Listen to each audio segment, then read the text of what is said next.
He watched her from across the cavernous dining room of the Gilded Lyre, a lion observing a gazelle, not with hunger, but with a deep, corrosive boredom. She was just a waitress, another cog in the silent, efficient machine that catered to his whims. But tonight something was different. The amber glow of a 30-year-old Macallan warmed his veins, and the sycophantic laughter of his dinner companions grated on his soul. A cruel, crystalline idea formed in the wreckage of his ennui. He lifted a hand, a gesture both languid and absolute, beckoning her. When she stood beside his table, he didn't offer a compliment or request another bottle of wine. He pointed a sliver of black carbon fiber, his exclusive Centurion card, at her, the motion saturated with contempt, and said, his voice carrying through the suddenly hushed room, "There's a Steinway in the corner gathering dust. I'll transfer $20,000 to you right now if you can play something on it. Anything at all.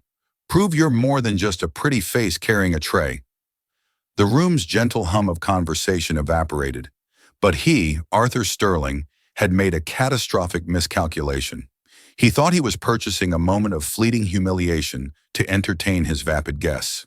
He had no idea he was about to strike a match in a room filled with gasoline, igniting a blaze that would incinerate the gilded cage of his life. The Gilded Lyre wasn't merely a restaurant. It was a testament to unattainable luxury, suspended 70 floors above the glittering sprawl of Chicago. Its windows were not glass but crystalline walls, framing the city's electric heartbeat against the dark velvet of Lake Michigan. The air inside was a carefully curated blend of old money and new ambition. The scent of vintage leather from the banquettes, the ghost of Cuban cigars from a bygone era, and the earthy, decadent perfume of white truffles. The delicate chime of heirloom silver against hand-painted porcelain was the only permissible music. For the clientele, it was a fortress of influence. For the staff, a theater of impeccable servitude. Alara Vance knew this stage intimately. For 3 years it had been her entire world, a penance she paid nightly. Each evening, she imprisoned her fiery auburn hair in a severe tight chignon, donned the starched, unforgiving black uniform, and sculpted her features into a mask of serene neutrality. Her movements were a study in fluid dynamics, honed by years of a different, more demanding discipline. She could navigate a crowded floor without a whisper, her hands as surgeons as she poured a 1961 Chateau Latour or placed a plate of seared scallops before men who saw through her as if she were made of glass. Tonight, the crown jewel of the Gilded Lyre's patrons held court in the prime corner booth. Arthur Sterling. The name was synonymous with power, a legacy of steel and finance that had shaped the city's skyline. At 36, he was the reluctant king of Sterling Industries, a global conglomerate he'd inherited, not built. He was possessed of a severe, almost punishing beauty, eyes the color of a winter storm, a jawline that looked hewn from rock, and a mouth set in a permanent line of disdain. He wore a Brioni suit that cost more than Alara's annual salary, a vintage Patek Philippe, a subtle beacon of immense wealth on his wrist. Alara had served his table 4 times this evening. He had not met her eyes once. He spoke in a low-clipped baritone, his focus on his 2 companions. A preening socialite named Beatrice Croft, dripping in diamonds, and a weathered-looking older man, his family's lawyer. They were celebrating the finalization of a brutal corporate merger. Their laughter was thin and sharp. Alara moved around them, refilling water glasses, her presence as noted as a shift in the barometric pressure. "The board capitulated this morning," Arthur was saying, a sneer twisting his lips. They droned on about tradition and the company's soul. Pathetic. Everything has a price, Beatrice. Everyone. Beatrice Croft, a woman whose face was a testament to the finest cosmetic surgeons in the world, laughed a tinkling, artificial sound. "Oh, absolutely, darling. But some prices are just for sport, aren't they?" She gestured dismissively with a diamond-encrusted hand. "Look at these people. They exist to serve. What soul could they possibly have left to sell?" It was then that Arthur's gaze, sweeping the room with the weary ownership of a monarch, finally snagged on Alara as she meticulously crumbed a neighboring table. He watched her for a long moment, his storm-gray eyes narrowing. He noted the ramrod straightness of her spine, the controlled grace in her movements. He saw her hands meticulously clean, but with a faint, almost invisible network of calluses at the fingertips, a detail that didn't fit the picture. To his jaded mind, it registered not as dignity, but as a well-rehearsed performance of subservience. The cruel Scotch-fueled idea blossomed. He wanted to prove his point to Beatrice, to himself. He lifted his hand. "Waitress." Ilara's heart did a slow, painful lurch. Being summoned by this table was a walk into the lion's den. She approached, her hands clasped behind her back in the regulation posture. "Yes, sir." Arthur didn't invite her closer. He made her stand at the periphery, a petitioner before the throne. He leaned forward, his voice a low drawl that seemed to absorb all other sound in the room. He produced his wallet and slid out the matte black card. He didn't offer it. He aimed it. "I have a wager for you," he began, the sneer returning. "My friend here and I are debating the nature of value. I contend that everything and everyone can be bought. She believes some things are sacred." He tapped the card on the white linen tablecloth. "There is a magnificent Steinway concert grand over there. A prop, really. I doubt it's been properly played in years. I'll pay you $20,000. Right here, right now. All you have to do is play it for us." A wave of shocked silence radiated out from their table. Ilara felt a hot, prickling flush creep up her neck and over her face. This wasn't a request, it was a public execution. He wanted to peel her apart layer by layer, to watch her weigh her desperate need against her pride, and then to witness her inevitable surrender. He wanted to prove that she, like the company he'd just swallowed whole, was merely an asset to be acquired and controlled. "Sir," she began, her voice a mere thread of sound. "You heard me," he said, louder now, savoring the drama he was creating. "Just a single piece of music. Entertain us. $20,000 for 5 minutes of your time. What do you say? Is your dignity really worth more than that?" Her manager, Mr. Dubois, was already gliding towards them, his face a rictus of horrified apology. But Arthur Sterling was not a man one interrupted. His displeasure could shutter restaurants. Ilara looked at Arthur's face. She saw the cold intellectual curiosity in his eyes, the absolute certainty that he had her trapped in a cage of his own making. He saw a waitress in a cheap uniform. He saw late rent, medical bills, the crushing weight of a life lived on the margins. And he was right. She was desperate, but not for the reasons he could ever comprehend. She didn't think of her drafty studio apartment or her mountain of student debt, frozen but accruing interest. She thought of her younger brother, Leo. She thought of the hushed, sterile corridors of the neurological wing, the rhythmic sigh of the ventilator, the specialist's grave face as he discussed a new, prohibitively expensive experimental treatment. A treatment for a rare degenerative motor neuron disease that was slowly, cruelly stealing the music from Leo's own gifted hands. $20,000 wasn't just rent money, it was 6 months of that treatment. It was a year of specialized physical therapy. It was a fragile, shimmering sliver of hope. Her pride, the armor she had painstakingly forged over the past 3 years, felt as thin as glass. It was a luxury she couldn't afford, but abject surrender wasn't in her DNA. A different kind of fire, one she had banked so low it had nearly become embers, began to glow hot in her chest. She met his gaze, and for the first time, her own eyes were not a neutral, placid blue.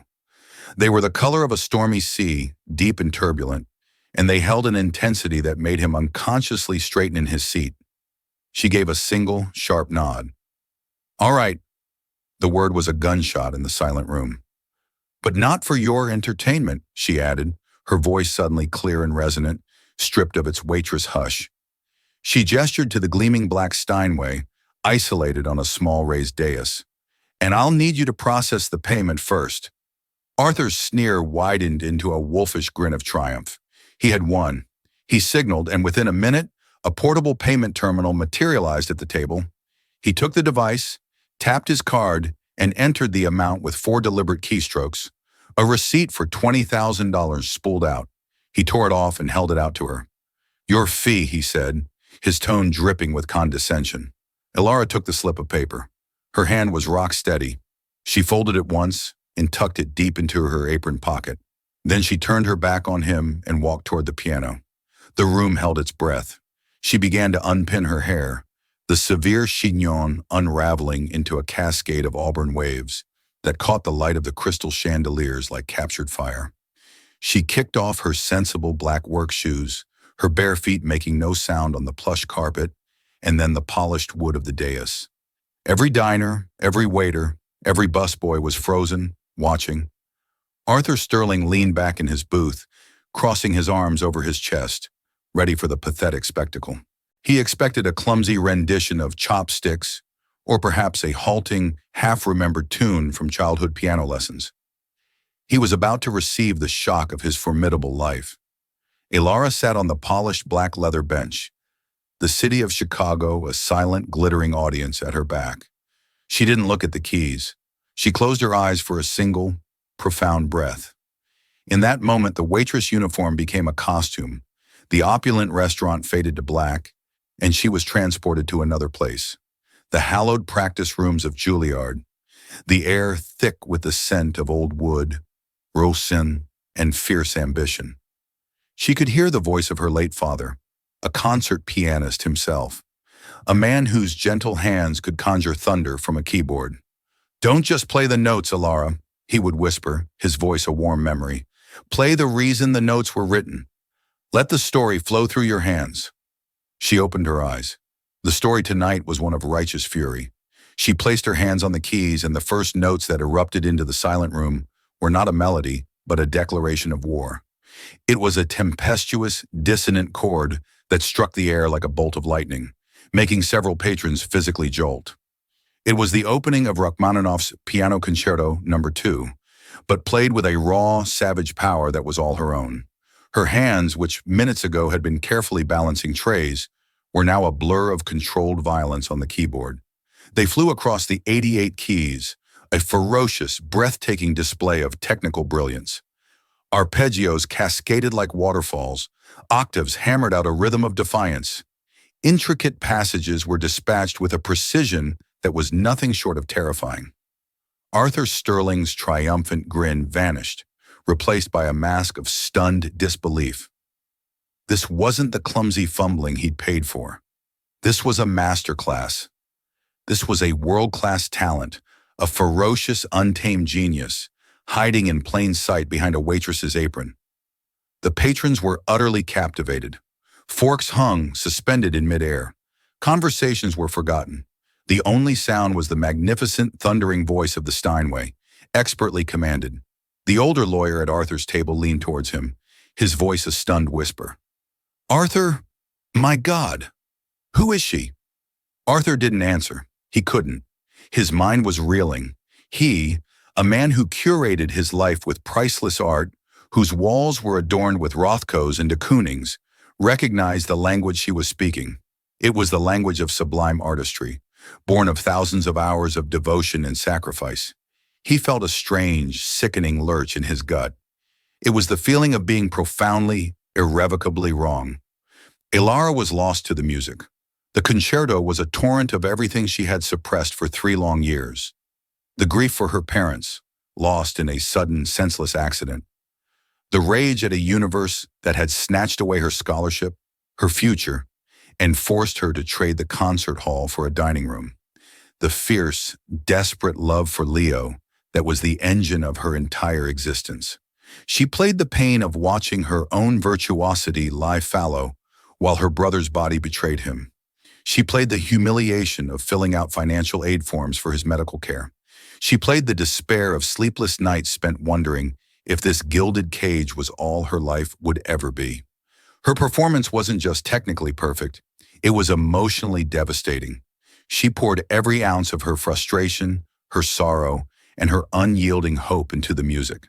The piano wasn't an instrument, it was an extension of her soul, and it was screaming. For the finale, she built to a crashing, thunderous crescendo, her body rocking with the force of the music. The final notes hung in the air, vibrating with power and passion. And then, silence. She let her hands fall from the keys into her lap. She sat there, her shoulders rising and falling with her ragged breaths. She didn't look at the audience. She didn't need to. Slowly, deliberately, she stood, turned her back to the piano, and her gaze swept over the entire room of stunned faces until it landed, with the force of a physical blow, directly on Arthur Sterling.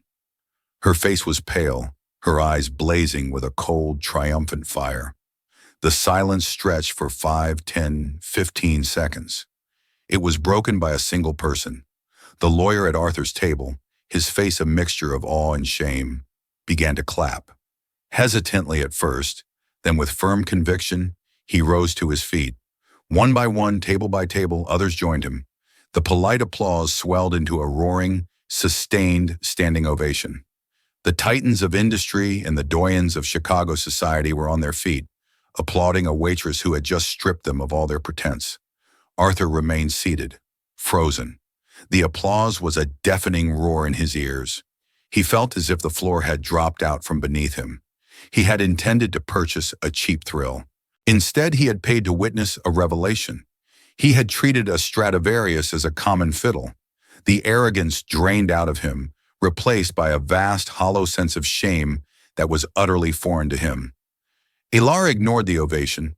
Her eyes, still locked on Arthur, were filled with a righteous fury that seared him to his very core. She held his gaze for a long, unflinching moment, letting him see the full magnitude of his error. Then she turned, walked calmly to where she had left her shoes and slipped them on. She gathered her cascade of hair and with a few practiced twists, imprisoned it once more in its severe bun, a queen deliberately putting her crown away. Without a word to anyone, not even a glance at her dumbfounded manager, she walked straight past the maitre d', through the heavy glass doors of the Gilded Lyre, and out into the night, leaving behind a room still echoing with applause and one utterly shattered billionaire. The receipt for $20,000 was still tucked in her apron. She hadn't earned it. She had seized it. It wasn't payment. It was reparations. The following morning, Arthur Sterling woke to a world rendered in shades of gray. His usual routine, a brutal 5 a.m. workout, a cold shower, and a review of the Asian market reports over black coffee, felt like a hollow charade. The ghost of the music from the night before still echoed in the minimalist expanse of his penthouse. The image of the waitress, Ilara, he'd learned her name from a stammering Mr. Dubois, was burned onto the back of his eyelids. Her performance played on a continuous loop in his mind. The initial defiant crash of chords, the furious grace of her hands, the profound gut-wrenching sorrow that had poured from the instrument. His world was one of numbers, contracts, and the cold, hard logic of leveraged buyouts. It was a world of polished surfaces and calculated deceptions. Last night, she had ripped through that facade and shown him something elemental and true, and he had tried to slap a price tag on it. The thought churned in his stomach, a novel and deeply unpleasant sensation of self-disgust. "Sir," his executive assistant, a ruthlessly efficient woman named Ms. Albright, said, her voice cutting through his reverie. "The preliminary call with the board of Kensei Corp is in 20 minutes. Legal is waiting." "Cancel it," Arthur said, his voice flat. Ms. Albright, a woman who had never known him to postpone anything, blinked. "Sir, you heard me. Clear the morning schedule, all of it." He rose and began to pace before the floor-to-ceiling windows, the city sprawling beneath him like a kingdom he no longer understood. "I have a new priority. Find someone for me." "Of course, Mr. Sterling. Name?" "Ilara Vance. She was a waitress at the Gilded Lyre. As of last night, I assume she is formerly employed." "Understood. Shall I have a non-disclosure agreement drafted? A severance package?" Ms. Albright assumed this was damage control, the standard procedure for cleaning up a wealthy man's indiscretions. "No," Arthur snapped, the sharpness of his tone surprising even himself. "No agreements. No more money. I need to know who she is. Everything. Education, family, employment history, everything. Use any resources necessary. Private investigators, data forensic teams. I don't care. Be discreet." "Yes, sir," she replied, her professional mask expertly hiding her astonishment. For the rest of the day, Arthur was an apparition in his own life. He sat in his cavernous office, the chrome and glass reflecting a man he barely recognized. He stared at a Gerhard Richter painting on his wall, a masterpiece of blurred, abstract color that usually soothed him with its intellectual coldness. Today, it looked like a pale imitation of the emotion Ilara had painted in The Air with Sound. His own past mocked him. He too had once loved the piano. His mother had insisted on lessons. He had been good, even passionate about it, finding a solace at the keyboard that he found nowhere else in his rigidly structured childhood. But when his father died, the weight of the Sterling Empire had descended upon him. The piano was deemed a frivolous distraction. The lid of the family Steinway was closed, both literally and metaphorically. He had traded art for power, and somewhere along the way, he had convinced himself it was a worthy exchange. Last night, Ilara Vance had shown him the fool's bargain he had made. Meanwhile, the story was already metastasizing. Not from the patrons. Their circle was too insulated, too concerned with maintaining the illusion of decorum, but from the staff. By noon, a surprisingly clear cell phone video, shot by a busboy from behind a marble pillar, had surfaced on the internet. It was titled, "Billionaire bets waitress $20K to play piano. Her response will leave you speechless." The video exploded. By mid-afternoon, it had 2 million views. By evening, 15 million. It was the perfect viral cocktail. A story of class warfare, hidden genius, and a powerful man put in his place. The internet, with its insatiable hunger for David and Goliath narratives, had found its new champion. They called her the Liar's Fury, the Waitress Virtuoso. Speculation ran wild. Was she a Juilliard dropout? A former child prodigy who had vanished? For Ilara, this sudden, glaring fame was a terrifying, suffocating nightmare. She had gone straight from the restaurant to the hospital, sitting by Leo's bedside watching the steady rise and fall of his chest until the morning nurses shooed her out. When she finally returned to her small walk-up apartment in Pilsen, her roommate Maria was waiting, her eyes wide, phone in hand. "Lara, you have to see this," Maria said, her voice a mix of awe and terror. Ilara watched the video, a knot of ice forming in her stomach. She saw herself, a stranger on a screen, her face a mask of controlled rage. The comments section was a dizzying scroll of praise, pity, and invasive questions. They saw an inspiration. She just felt flayed open. Her most private pain turned into public spectacle, just as Arthur Sterling had intended. "I have to disappear," Ilara whispered, her voice shaking. She unplugged her Wi-Fi router and turned off her phone. "He can't find me." "Who? The billionaire?"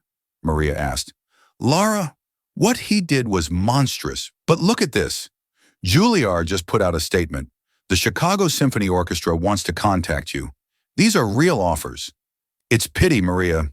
It's charity because some bored monster decided to make a poor girl his floor show," she retorted, pacing their tiny living room like a caged animal. "It's not about the music anymore. It's about the story, the spectacle." The $20,000, which she had already wired to the hospital's billing department, felt like blood money. It was the price of her anonymity. The next 2 days were a siege. Journalists and news vans began camping outside her building. She had to sneak out the fire escape to get to the hospital, wearing a hoodie and sunglasses, her head bowed, praying she wouldn't be recognized. The spotlight felt less like a stage light and more like the searchlight of a prison tower. On the third day, Miss Albright entered Arthur's office and placed a slim, gray file on his polished desk. "Ilara Vance," she announced.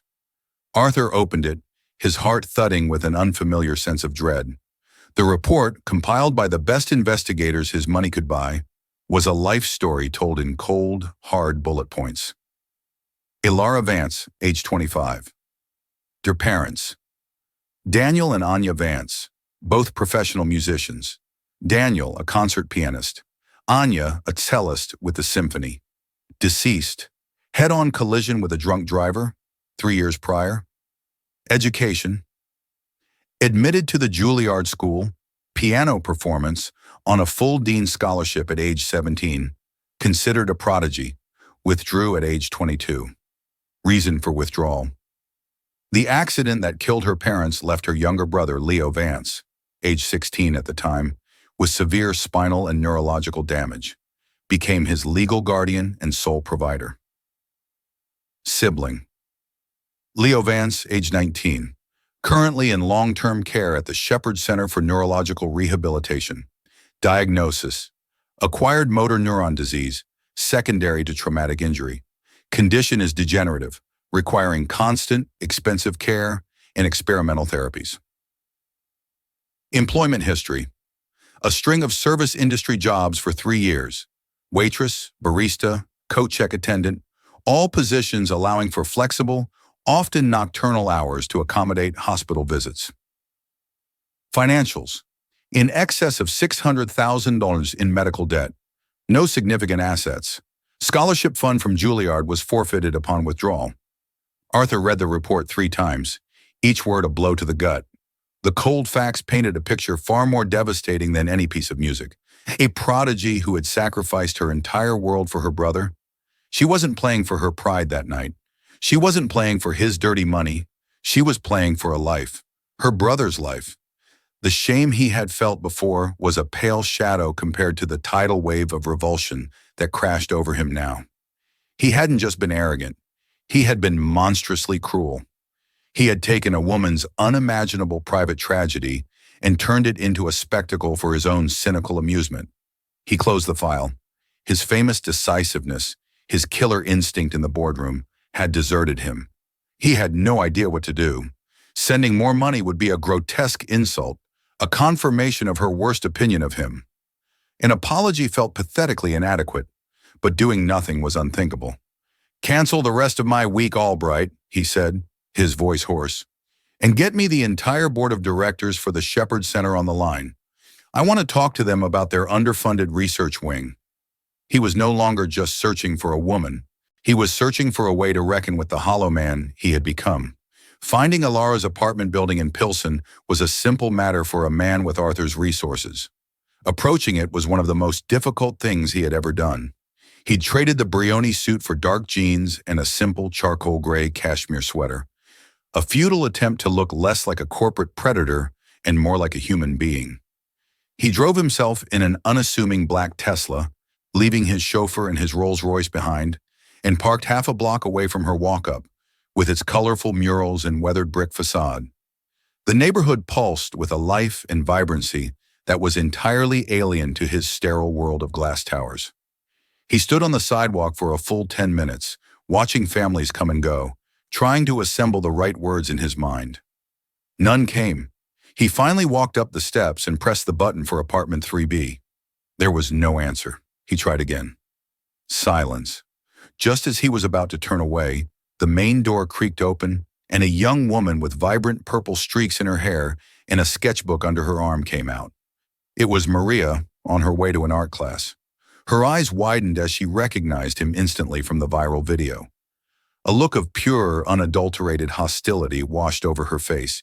"You!" she spat, planting her feet firmly in the doorway, blocking his path. "You have an incredible amount of nerve coming here." "I need to speak with her," Arthur said, his voice quiet, stripped of its usual command. "Please, it's important." "So you can humiliate her some more? Throw another pity check at her?" Maria shot back, her voice a protective hiss. "She's not here, and if she were, she wouldn't want to see you. You've turned her life into a 3-ring circus. There were news vans here all day yesterday. Do you have any idea what you've done to her?" Arthur had the grace to look ashamed. "I know, I made a mistake. A terrible one. I need to apologize." "An apology isn't going to make them go away," Maria said, but his visible contrition had chipped away at her righteous anger. She let out a frustrated sigh. "Look, she's not here. She's at the hospital, Shepherd Center, with her brother. Now, for the love of God, just leave her alone." She pushed past him and hurried down the street. Arthur stood there for a moment, the name of the hospital confirming the file. His resolve hardened. He wouldn't ambush her there. That was sacred ground, but he knew she had to come home eventually. He would wait. Hours bled into one another. The afternoon sun gave way to the cool hues of twilight. Arthur sat in his car, conducting billion-dollar business deals from his phone with a detached efficiency, his texts and emails as sharp as ever. But his mind was elsewhere. It was on a Juilliard prodigy, on a brother whose hands could no longer make music, on the crushing weight of sacrifice. His own life had been a seamless ascent, paved with inherited wealth and ruthless ambition. He had never been forced to sacrifice anything of meaning. Finally, just after 10 p.m., he saw her. She was a small, solitary figure, walking down the street, wrapped in an oversized coat that seemed too big for her frame. Her auburn hair was tucked into a simple beanie, her face pale and exhausted in the orange glow of the streetlights. She moved with a weary tension, her eyes scanning the street for journalists. Arthur got out of the car. Her head snapped up and she saw him. She froze, a deer caught in the headlights. Her hand flew to her coat pocket, her fingers clenching around her keys as if they were a weapon. Every trace of exhaustion vanished, replaced by a rigid, defensive hostility. "What are you doing here?" she demanded, her voice cold and brittle. "Miss Vance, Alara." He began, taking a cautious step forward. She took a deliberate step back. "I came to apologize." "You came to my home," she corrected, her voice trembling with a tightly controlled rage. "You had me investigated. Don't add insult to injury by pretending this is a chance encounter." Arthur stopped. She was formidable. "Yes, I did. I needed to understand." "Understand what?" she shot back, her voice rising. "That people like me aren't props for your amusement? That our lives are more than just a line item on your balance sheet? Did your expensive investigators tell you that, Mr. Sterling?" "They told me you were a prodigy," he said softly. "They told me what you gave up for your brother." The mention of Leo made her flinch as if he'd struck her. "You will not speak about my brother. You have no right." "I know," he said, and the raw sincerity in his voice was undeniable. "What I did, it was inexcusable.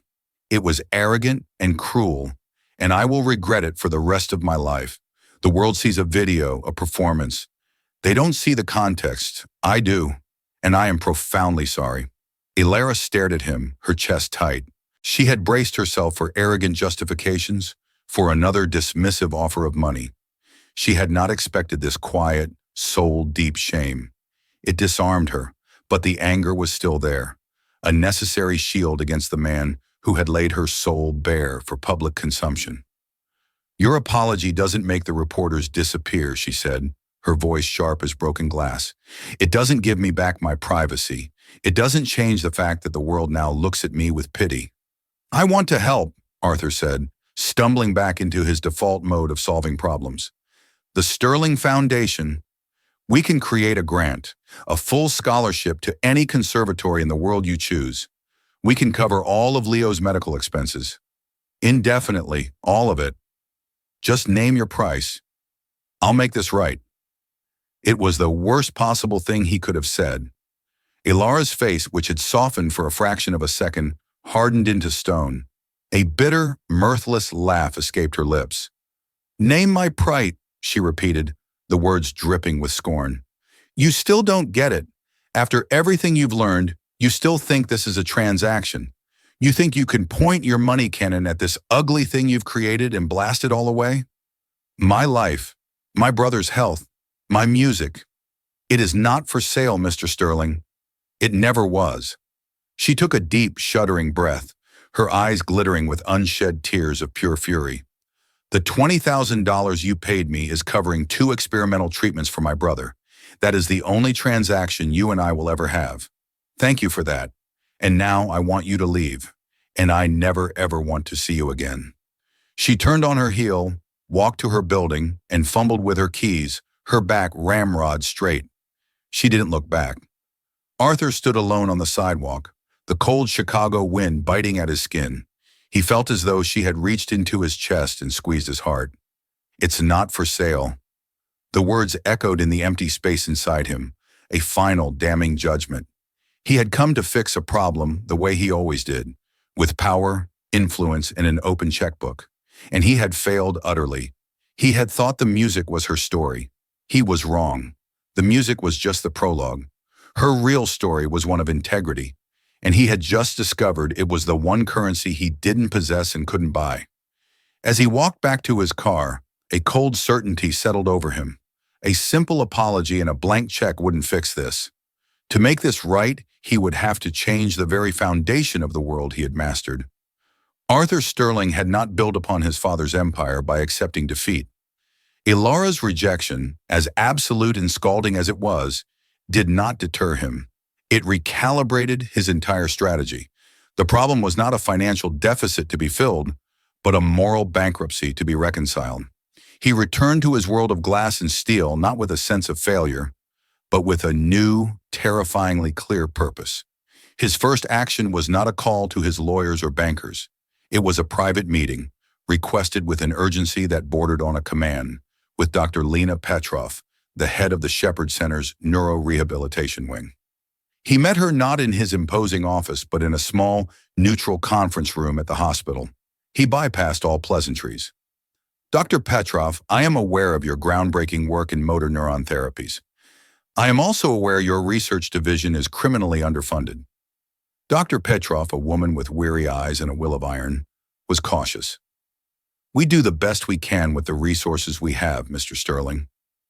Your best isn't good enough, because you're hamstrung by budgets, Arthur stated, his tone not arrogant, but brutally pragmatic. I am prepared to endow a new research and treatment wing, the Sterling Center for Neuro-Artistic Restoration, state-of-the-art equipment, the top researchers in the field, fully funded clinical trials for the next decade, and an accompanying patient fund to ensure that no family ever has to choose between their home and their child's treatment. He paused, his gaze intense. My name will be on the building, but the fund will be administered anonymously. It will begin by retroactively covering the complete, lifelong care of a patient named Leo Vance. Dr. Petrov stared at him, speechless. She spent half her life writing grants and pleading with wealthy donors for five-figure sums. The amount Arthur was proposing, a 9-figure endowment, was paradigm-shifting. It was the kind of funding that saves not just one life, but generations of them. Mr. Sterling, this would change everything. Just say you'll accept it, Arthur said, his voice tight, and ensure that Leo Vance receives the best care humanity can devise, with cost being an irrelevant variable, effective immediately. Yes, Dr. Petrov breathed, her voice thick with emotion. Of course, yes.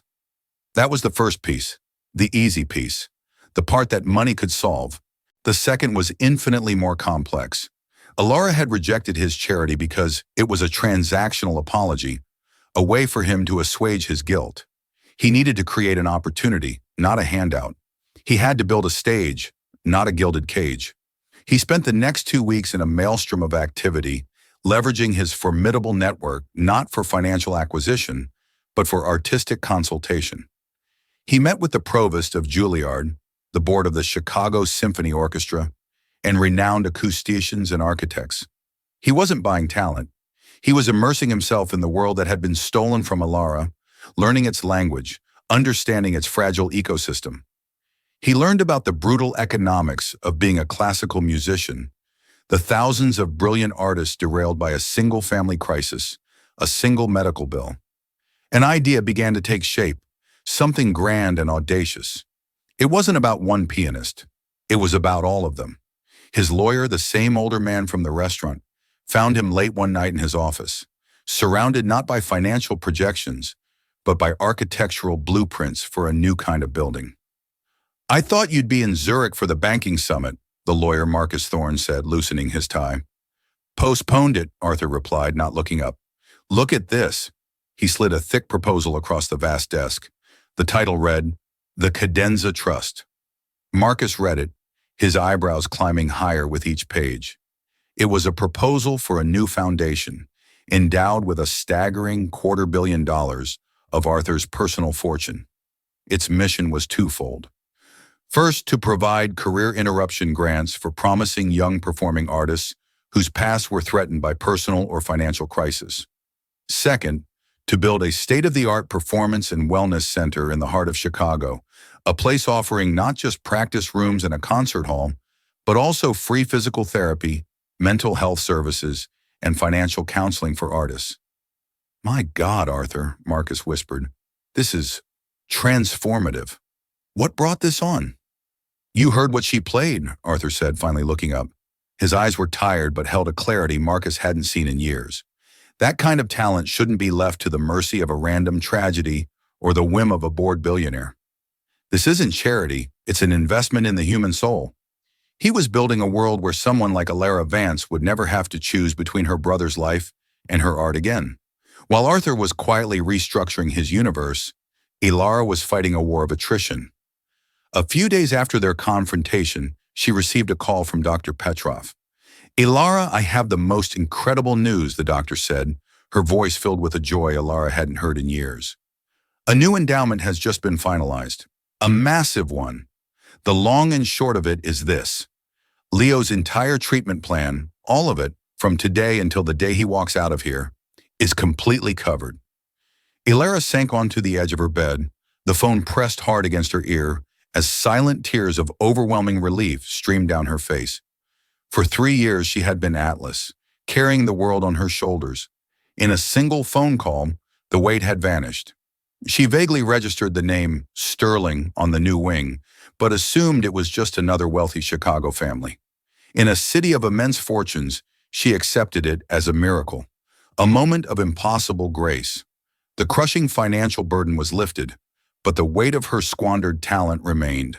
The viral video had faded from the headlines, but its ghost lingered.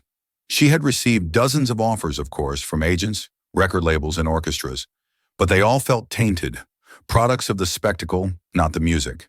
They saw the story, not the artist. She ignored them all. But something had changed within her. With Leo's future secure, a tiny, fragile seed of her own future began to germinate. She used some of the money she'd saved to rent a small, soundproofed practice room by the hour at a local music school. The first time she sat before a real piano again, a worn-out Yamaha upright, her hands trembled. She moved through simple scales and exercises, her muscles screaming in protest, remembering the language her mind had tried to forget. It was clumsy.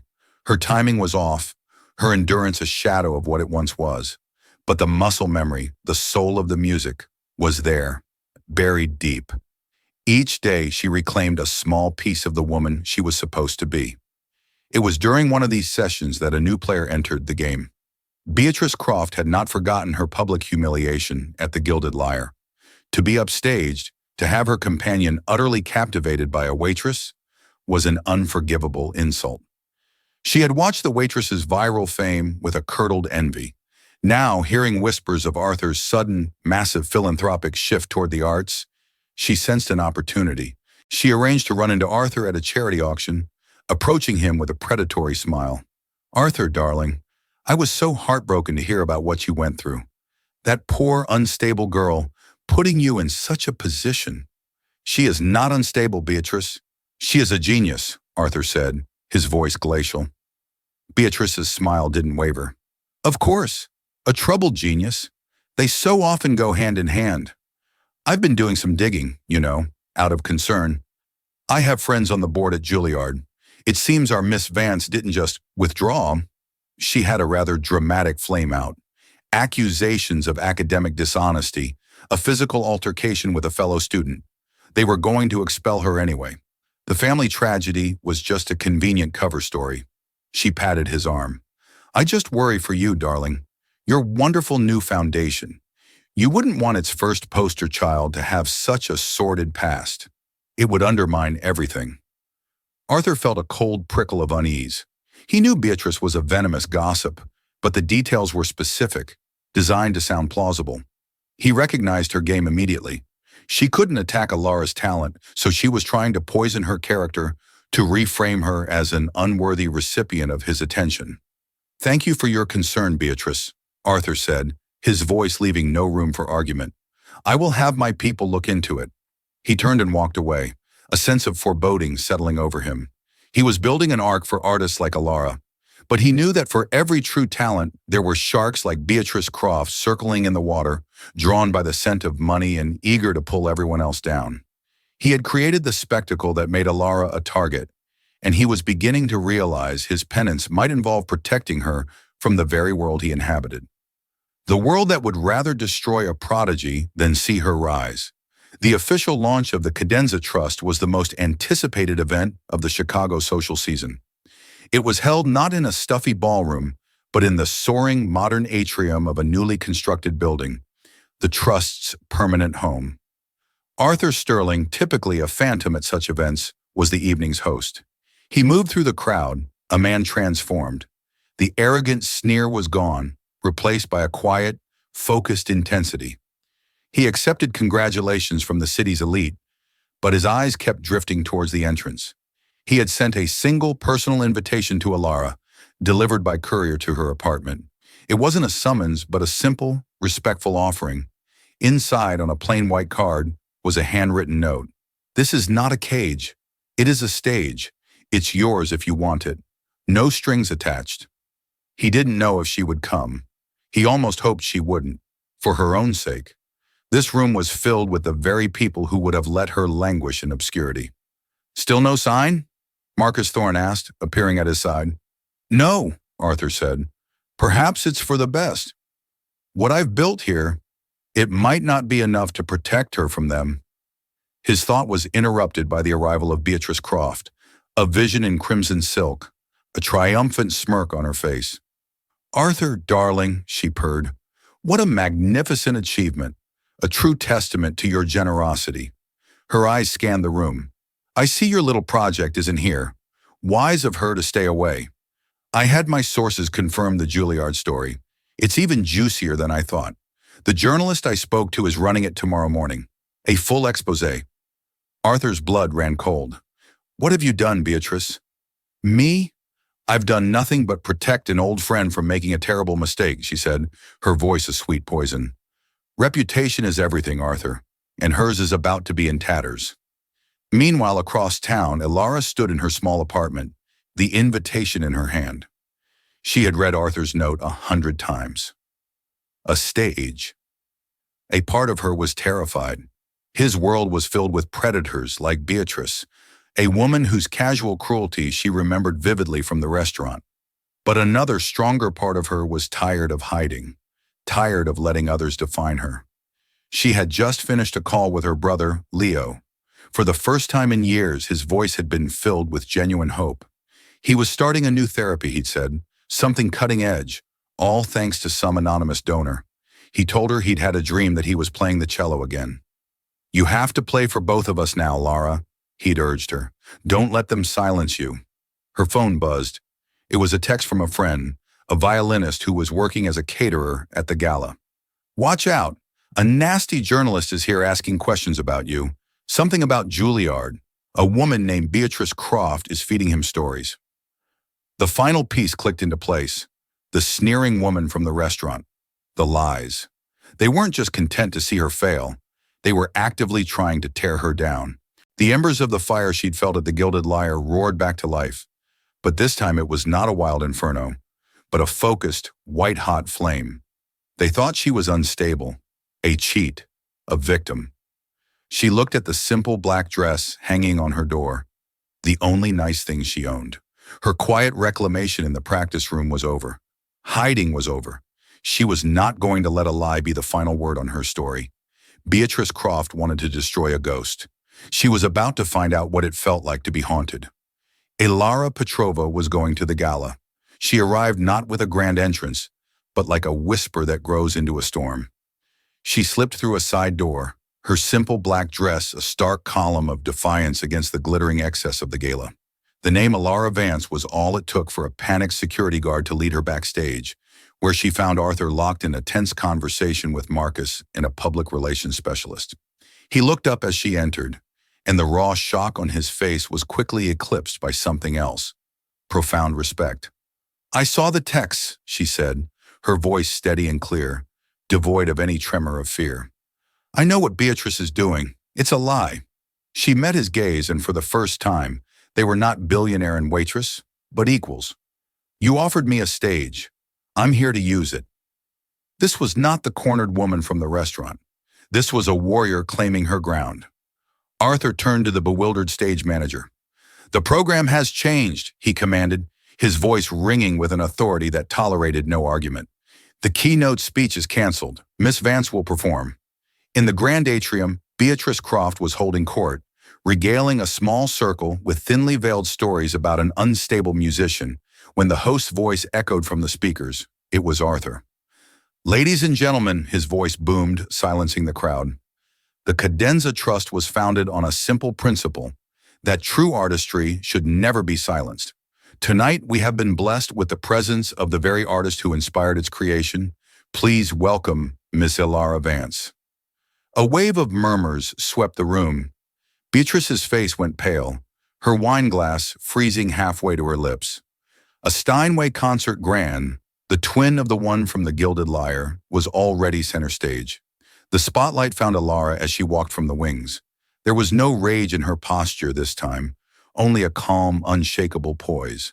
She sat at the piano, adjusted the bench, and let the silence of the massive room settle. Then she began to play. It was not the Rachmaninoff. It was a piece no one in the room had ever heard before. It began with a melody of heart-wrenching simplicity and sadness, a lament that spoke of loss and grief. It was the music of her past 3 years. But then the piece began to transform. The simple melody was joined by a second, more complex theme, one of resilience and growing strength. The two themes began to intertwine, a musical dialogue between sorrow and hope. Beatrice's lie was that Alara was a cheat, a fraud. But this music was irrefutable truth. It was an original composition, complex, brilliant, and breathtakingly honest. It was her story, told in her own voice. The technical difficulty of the piece was immense, a direct, elegant refutation of any notion that her talent wasn't genuine. A series of flawless, powerful runs up the keyboard mocked the idea that she was unstable. She was not just playing her pain, she was demonstrating her mastery over it. She ended not with a thunderous crash, but with a quiet, resolved chord that seemed to hang in the air, filled with a profound and gentle peace. She had taken the ugliest parts of her life and transfigured them into a thing of aching beauty. The silence that followed was not one of shock, but of deep, resonant awe. Then the atrium exploded. The applause was a tidal wave, a unanimous roar of approval and respect for an artist who had laid her soul bare and proven it to be magnificent. As Alara walked off the stage, her path intersected with Beatrice's. The socialite stood ashen-faced, a ghost at her own feast, her carefully constructed world shattered by a truth she could not comprehend. Alara met her eyes for a fleeting second, not with anger or triumph, but with a cool, dismissive pity. Her victory was so absolute, her rival was no longer relevant. She found Arthur waiting in the wings, the noise of the ovation still thundering behind them. The vast, complicated space between them, filled with money, shame, and power, had finally vanished. All that was left was two people who had seen the truth in each other. "Thank you," she said simply, "for the stage." "Thank you," he replied, his voice thick with an emotion she now understood was reverence. "For showing them all who you are." He didn't offer her a contract, a check, or an apology. He offered her something more vital. "The Cadenza Trust," he said, "needs an artistic director, someone who understands what it means to fight, someone who knows how to listen for the music behind the noise, someone who can build stages for others." He held out his hand. It was not a handout. It was not charity. It was an offer of partnership. She looked at his outstretched hand, then into his eyes. She saw not a billionaire, but a man who had been willing to tear down his own gilded cage to learn the value of something real. A man who, like her, was searching for a way to turn pain into purpose. She placed her hand in his. A new piece of music, a duet, was just beginning.